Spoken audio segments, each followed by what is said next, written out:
Hey everyone, it's Bo again. So for the past year now, I have been helping in the Humans of Georgia Tech campaign. So now that we're home social distancing, I've wanted to find out other ways of bringing that campaign to people from home. And with the help of Jathan Caldwell, Jathan, I hope you're watching. He's giving me some ideas. I brought it live, and I figured who better to interview for the first Georgia Tech Instagram live Humans of Georgia Tech to interview than Kantwon Rogers, the #1 rated professor on Rate My Professor. So without further ado, let me see if Kantwon is trying to request in. Hello, everyone. Comment hi and where you guys are watching from.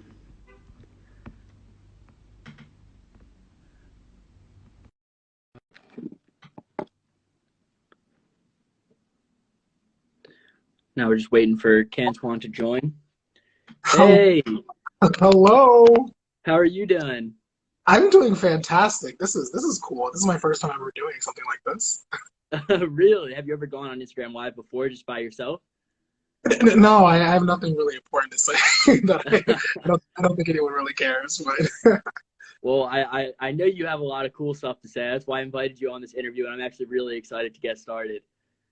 yeah, thank you. I'm excited too. So why don't you tell everyone where you're tuning in from? Yeah. So right now I am tuning in all the way from Georgia Tech's campus. I'm I'm on West Campus. I'm still here. They moved me from. So usually I'm a PL in Smith, which is like the all boys dorm on East Campus. And they moved us over in order to consolidate people for Corona. They moved the people who were staying onto West Campus, so I'm being a RA here now. Yeah. So are you watching over other people that are still on campus, or is it all of the RAs that are still on campus that are now consolidated? So it's there's some RAs, but there's also students as well who weren't able to go home for whatever reason that are still on campus. So actually, there's some people on West Campus, there's some people on East Campus in the North Avenue apartments, but right now everyone who's on campus has their own apartment to themselves, which is pretty cool. Yeah. So yeah. How has campus been since the social distancing and the distance learning? Campus has been very dead. I mean, I've taken a couple of like walks and stuff around campus. There's not many people here. Um, the other day I went to go play tennis though. There were a lot of people on the tennis court, which I was very surprised about. But there are a few things that are still open. Like Wing Zone is open, right, which is right across the street from where I am now in 8th Street, which has been life changing. This is my first time like this is my first time on West Campus in like a very very long time like living here and living across from Wing Zone. Man, this is dangerous. This is dangerous for the What's your go-to order? I just getting wings right now. I'm trying to explore. Okay, so I've been there too many times. I think I have to stop going because I don't want to get there and then they know my name because then that's when you know that you've gone Yeah, somewhere. that was But gonna be my follow-up question.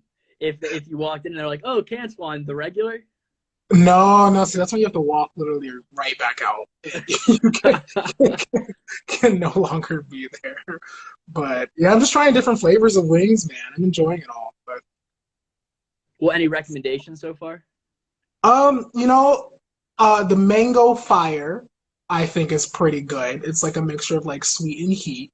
I also get the honey Q often. It's kind of just like a honey barbecue, which is great. Okay. Yeah.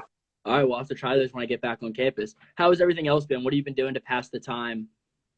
Things have been great. For me at least. I don't know. Everyone always thinks I'm rather extroverted, but I'm not. People who know me know that I'm like rather introverted, and I like just being by myself. So I'm thriving right now. But now that classes are over, so we had to move everything to online teaching, and I teach my class, which was a very interesting experience. So all of that's done. People are taking finals and stuff now. But in the meantime, I've been playing too many video games. I've been doing research work and stuff. The PhD student life never stops. And literally last night, I just decided to just start listening to the Harry Potter books. I it Okay. just it just it just came to me. I don't know why. Like Have you I read them never before? so I read them like in middle school, and then all of a sudden Okay. I was like, let me just go back and download the audiobooks and just start listening. It's a trip down memory lane, but it's something that I don't know. I've been enjoying it quite a bit. I think I'll like listen to a book, then watch the movie, listen to the next book, or something like that. Well, that's pretty interesting. Have your students taken the final for 1371 yet? Yeah, so my section took the final on Friday, so the people who chose to take the final. But then there's multiple other sections, and so people are taking it throughout the week. And so hopefully everyone does well. I think more than half of the class had done well enough to like exempt the final. So this is just like a second chance for people to Well, that's improve their good. grade. So Gotcha. So before we get like really into the interview, I'd like to repeat again for those watching. We're doing a hashtag Humans of Georgia Tech live interview with the one and only Kantwon Rogers. If you have questions during the interview, feel free to comment them. We can work them into the conversation. And yeah, that's pretty much it. So once again, thank you so much, Kantwon, for joining us.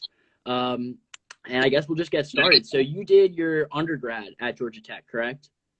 yeah, I've been a professional Georgia Tech student for like the last. But this is okay. The end of this semester. This is my ninth year here, and this is Okay. my fourth degree now. So I did an undergraduate, two masters, and then now I'm doing my PhD. Okay, so what was your undergraduate degree? I did it in computer engineering. Okay, and how did you enjoy that? You know, it was a very new experience. I mean, I literally didn't know what engineering was before I came here.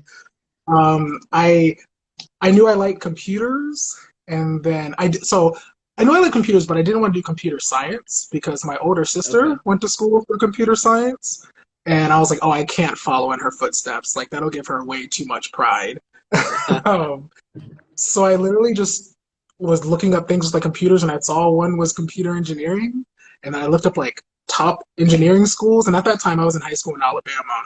Um, and then I saw that there was a top engineering school in Georgia, which I had never heard of. I was like, oh, Georgia Tech. I was like, sure, I guess we'll apply there.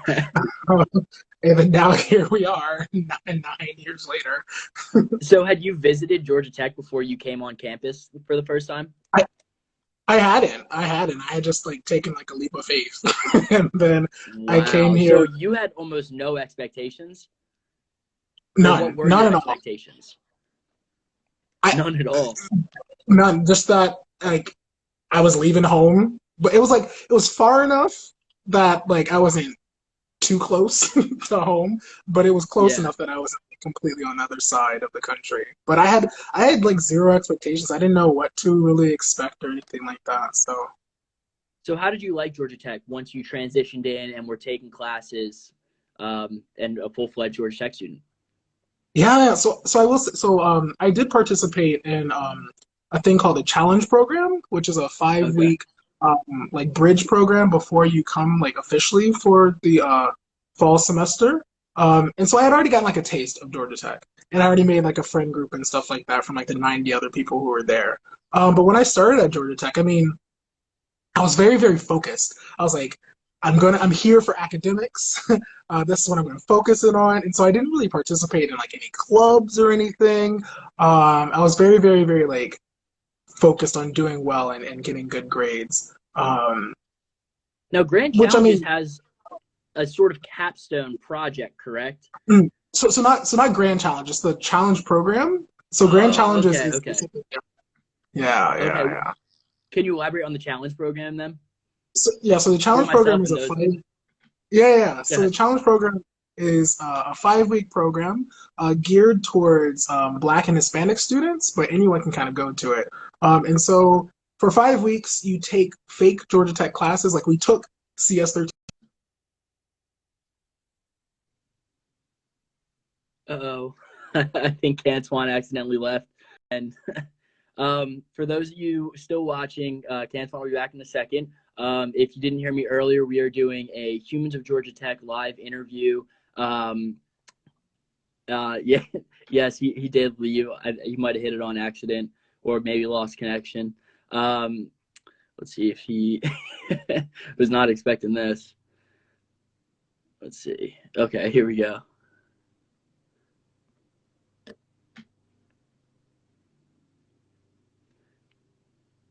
And remember, if you have any questions that you want to add into the interview, just feel free to comment them below. That Did you was so accidentally exit out there for a second?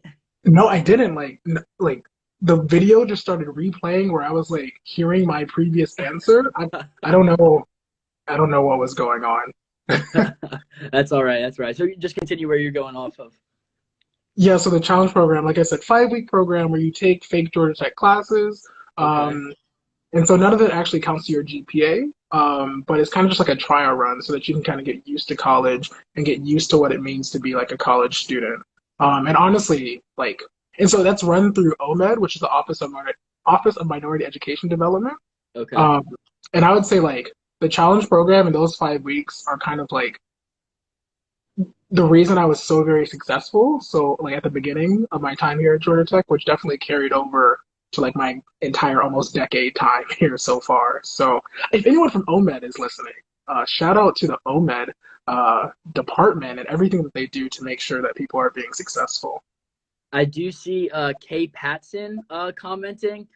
She says hi. She says OMED rocks. Great program. I don't know if you know her, but you wanted to say hi.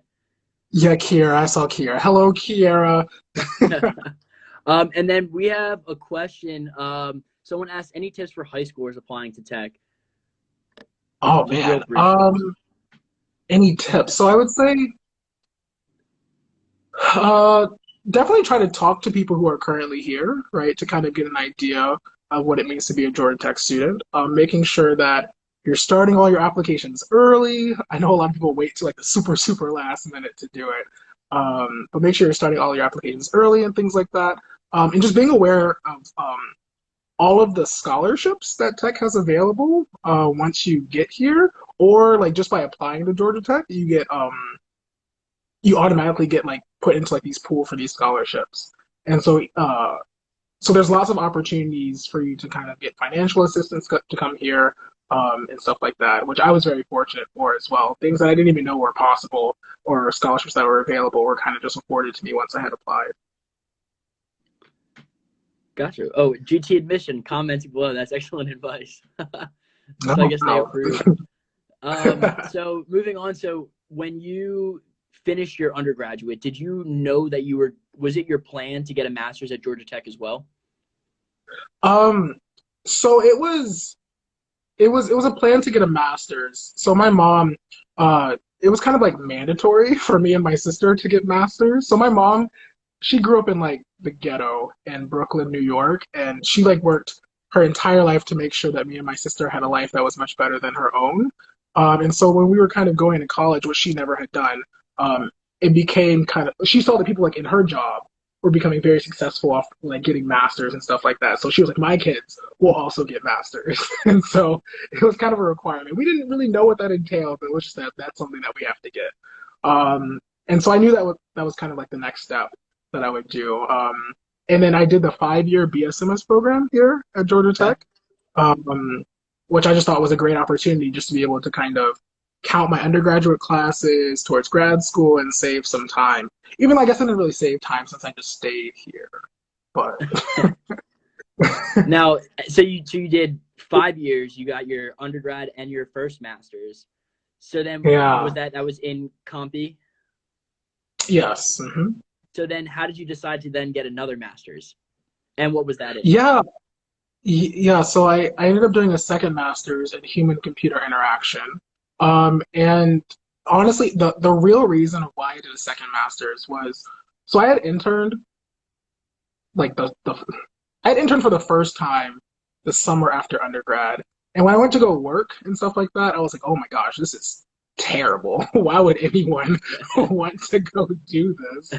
And then so after I got in the master's, I was like, oh my gosh, I have to go work now, and I don't want to do that. And then so I had known that at that point in time that I probably wanted to go and get like a PhD or something. But I had missed the deadline for PhD programs, Oh wow. uh, and I was and I was freaking out. I was like, oh my gosh, I gotta go work. I was like, I don't want to do it. Yeah. But the master's deadlines weren't up yet, so I was like, oh gosh, I'll just get another master's. And luckily, I had ways of getting it all funded, thanks to Georgia Tech and stuff. And so then I was like, okay, what's a second master's?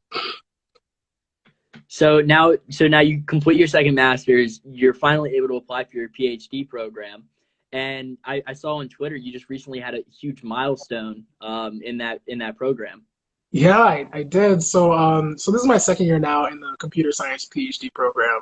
And so there's three milestones to get a PhD. So the first one is your qualifying exam. The second one is your proposal, and the third one is your defense. And so the qualifying exam is like this big important exam that kind of shows to the faculty and proves to yourself really that you are qualified enough to pursue your PhD. And for me, I've been studying for this exam for like the entire past year. It consisted of like a long 8-hour exam of just constantly writing essays, and then paired with a oral presentation that we had to give about research that we've done, and had to get grilled with questions by faculty members. And so I was perpetually stressed this entire last year. And so when I found out that I had passed, that was just a huge weight off of my shoulders. So Now I've been in your lectures, and I know they're pretty entertaining. So I can assume that the presentation was probably one of the easiest parts for you. yeah, I mean, I don't know. I guess I've always been good with like talking in front of large groups of people. But the presentation was definitely much less stressful. And then even afterwards, the committee of professors even like uh, said that I was a very awesome presenter. I was like, oh, thanks. Even though I wasn't really stressed too much about that part. So Okay, gotcha. So I think something that's like really interesting with your character and your personality is I always say this, you're the number one rated professor on Rate My Professor. I don't know if that's something that you see or something that you even know. But I think it's really interesting that you're not technically like faculty, correct? You're considered staff, right? I'm a student, right? So I'm not a professor. I mean, I don't want anyone calling me that just because I think that that's a dishonor to actual professors who have worked like their entire lives to get there, right? After you Yeah. get a PhD, and then getting like a professor job is extremely hard, especially here at Georgia Tech. Insanely difficult, right? So I don't even want to try to claim those Yeah. accolades. But I mean, but also still also just to be rated the number one teacher, professor on that platform, I think that's something to be proud of and very interesting for someone who's not a professor. it really I wouldn't have even thought that this would have happened. I mean, like, I I think I'm very grateful for the opportunities that I've had in order to teach lots of different people, and I'm also so very grateful. Every semester, I get to meet a new group of students, and I think a lot of the times they think that I'm the one always educating them, but every semester I learn so much from all of my students, all of their experiences, that I wouldn't change this opportunity for the world. It's been honestly one of, if not the best thing that's like ever happened to me in my life. So Wow, very very humble, very admirable.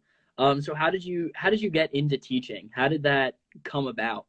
yeah, so I was a TA for 1371 all throughout undergrad. So I took the class way back in fall 2011. Then I was a teaching assistant for 8 semesters. And I did well with being a teaching assistant. Like I won awards and stuff like that. And then after I had gotten my first master's, because I had heard in order to teach a class, you had to have at least a master's. And so after I had gotten a master's, then I was like, oh my gosh, I want to teach 1371. I was like, I really want to do that. I've thought that for a very long time. And I was talking to my friend. I don't know if he's on it, Colin. His name's Colin. I was talking to my friend Colin. I was like, I really want to teach the class. And he was like, do it. I was like, oh, but I don't know. I don't know if I'll be good enough. I don't know if people like me. He's like, just do it, man. And then so luckily, I had known the person who was charged of hiring. lecturers for the College of Computing. His name was Bill Leahy. He recently retired. I guess not recently, a couple years ago. And we were friends on Facebook. And so I literally just messaged him on Facebook, and I was like, "Hey, Bill, I was just wondering if I could teach 1371 like next semester or something like that." And he replied back very quickly. He was like, "Yeah. How many sections do you want? What time?" I was like, "What?" I Wow. was like, "I was like, is it that easy?" He was like, "Yeah, we already know that you can teach." He was like, "So what time? What sections?" And I was just, it was insane. Everything kind of just like fell into place, and it wasn't. I don't know. So many people in my life have looked out for me in so many different avenues that I've just been so very grateful. That's really cool. So how was that? I mean, so you had TA'd before. How was that transition? How many students were in the first sections that you ever taught? Yeah, so it was around like 350-ish people in the first section. So Wow. that was a huge jump up from like the 30 to 50 person recitations that I was used to like co-teaching. And I remember the night before like the first lecture, I could not sleep. I was so excited. like oh my gosh. And I was very nervous at first, but as soon as everything started, I just felt very comfortable and I felt so very happy just to be doing something that I had wanted to do for a very long time. That's really awesome. So it came naturally. So you've been doing it for how many years now? Teaching 1371? Actually, being an instructor, I guess this was my fourth year. This is my fourth year doing it. Yeah. So how have you changed the way that you teach? Have you changed the way that you teach? Because I mean, I've personally been to your lecture for 1371, and you taught me a lot. I have. So I mean, I always like to, so it's always been a philosophy of mine that learning should always be fun. And so throughout kind of like my whole trajectory teaching, I've always wanted to incorporate very fun and exciting things in class. And so I remember my first semester ever teaching, I wanted to kind of encourage students to do well on tests. And if my section got like the highest average, I made like bets with my class where if we got the highest average, I would dye my hair whatever color they wanted. And they kept winning, so I kept dyeing my hair weird colors. But then I had to stop that though because my hair started falling out, and we don't want that. But throughout the time that I've been teaching, like I've gotten feedback from students on ways to make things more engaging, right? So I encourage students to add me on Snapchat where I incorporate like memes and stuff that they send me into class. We continuously roast people in class, whether it be their Instagram post when we're learning about images or their Twitter post when we're learning about strings. And so just over time developing kind of more personalization of my lectures to make sure that people are not only learning and not only are learning in fun ways, but are feeling as if that they are personally like connected to the class and that they aren't just like these bystanders, but they are part of their own learning. Wow, that's incredible. And I got to say, your lectures are really cool. I think I was at the one where you got pied. Yeah, How yeah. did how did that come about? I question myself every semester when I do that, but it's for teaching a concept called masking, That's which is right. when you block out part of something and you only influence part of something. And so when I was a teaching assistant, I used to always kind of give this story about being in Halloween and like someone wearing a mask and you're like pepper spraying them. But then when I was thinking about like transitioning that to like a larger audience, I was like, how can I bring this to life even more? Right? What is something that I can do very theatrical and very kind of memorable? And it just came to me. I was like, why don't I just get pied in the face?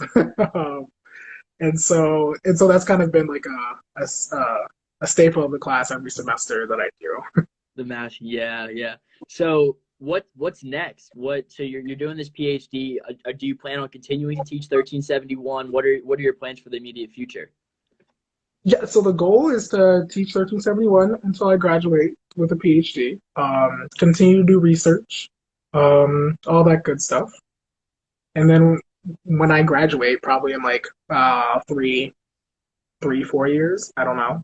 Gotta talk to my advisor about that. We gotta figure that out. But whenever I leave, the goal is to be a professor somewhere. So I'll be applying for professor jobs. And yeah.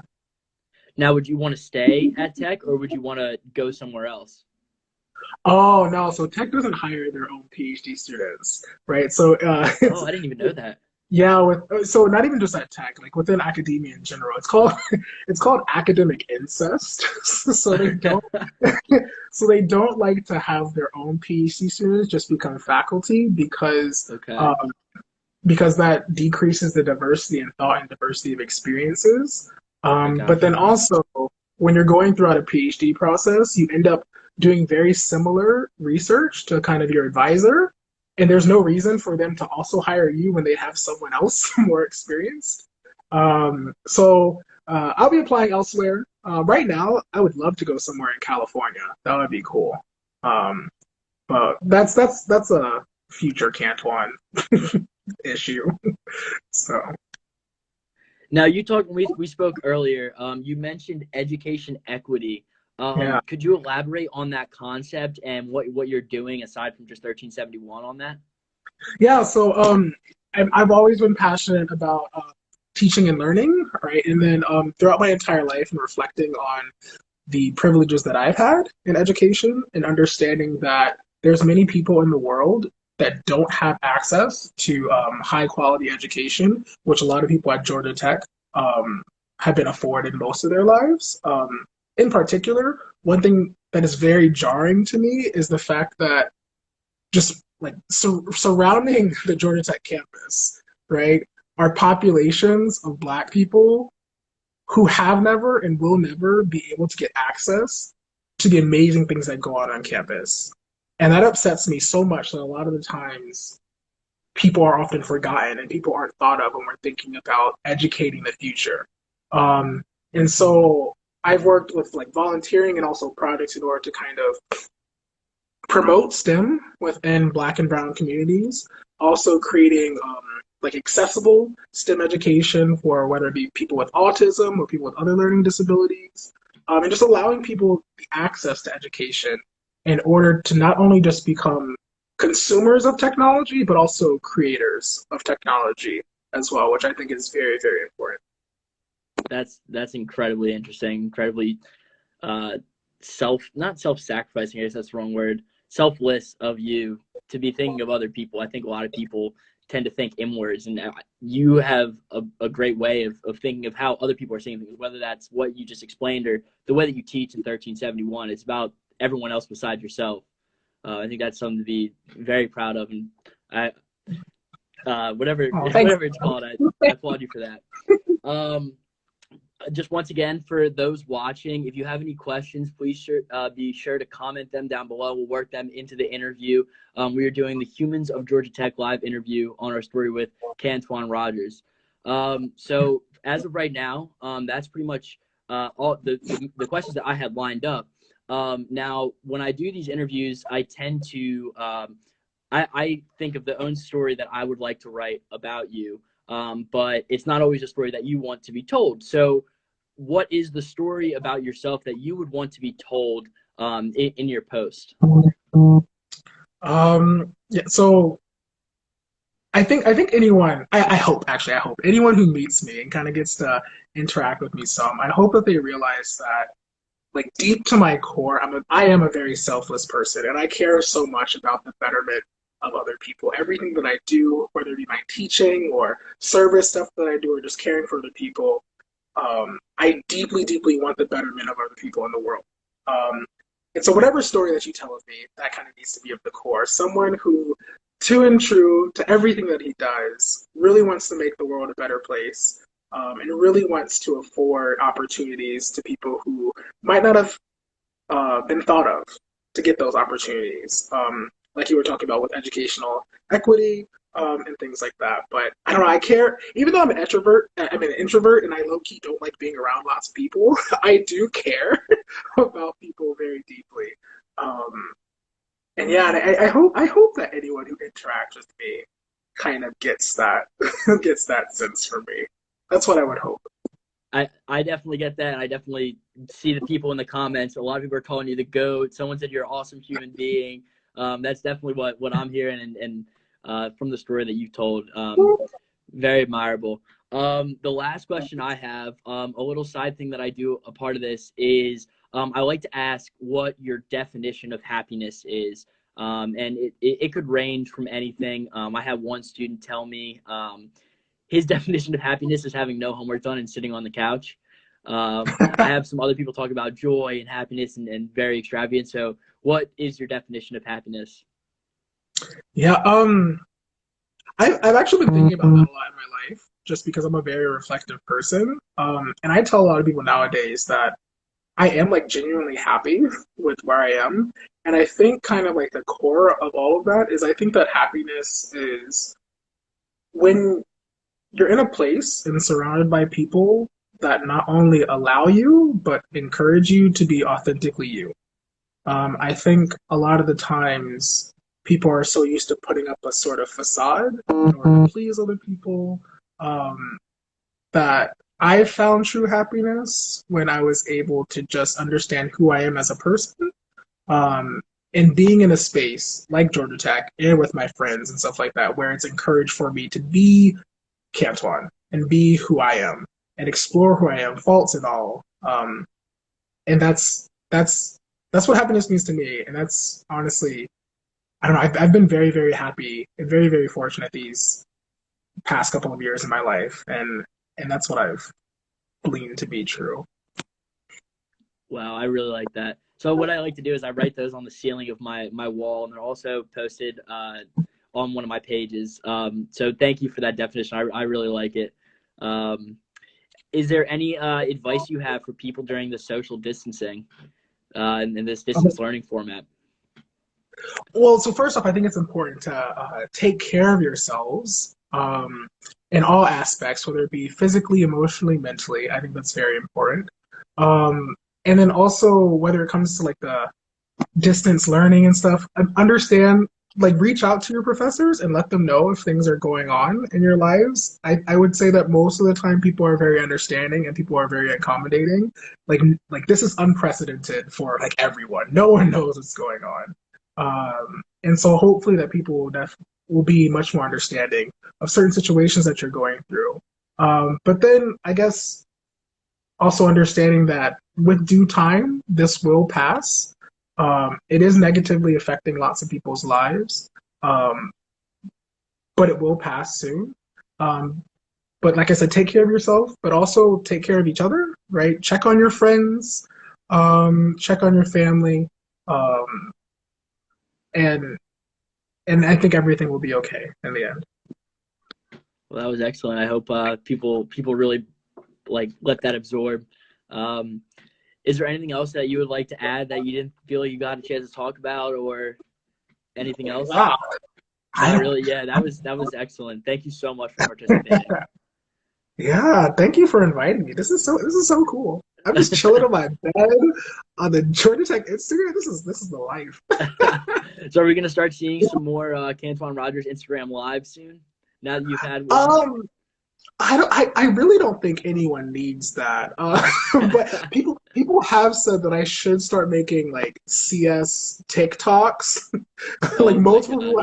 multiple people have told me that, but I don't know. I think that's very cringy. I don't know. I don't know if I should, but maybe. Who knows? Who knows what's gonna happen in the future? Oh, but I don't know. Right now, I'm just gonna continue listening to Harry Potter. I think that would actually be really fun. And I don't think I've seen any professors try to utilize TikTok for the purposes of teaching CS concepts. But I think that would be one. It would go viral outside of the Georgia Tech community. Whether people would actually learn from it or not, I think that'd be pretty entertaining. It would be something. Entertaining could be a word for it. All right. Well, that's all I got. Thank you again, Kantwon. And thank you, everyone, for watching. I hope you guys enjoyed and learned something today and got to meet Mr. Kantwon Rogers. Excellent person, student, teacher. We're so lucky to have you at Georgia Tech, and thank you again. Thank you for inviting me, Joe. And thanks everyone for showing up. And hello, and I hope everyone stays strong during finals and stays strong during this time. But yeah, but thanks again, Bo. Thanks for this. Absolutely. Thank you. We'll see you later. See ya. Bye, everyone. Bye.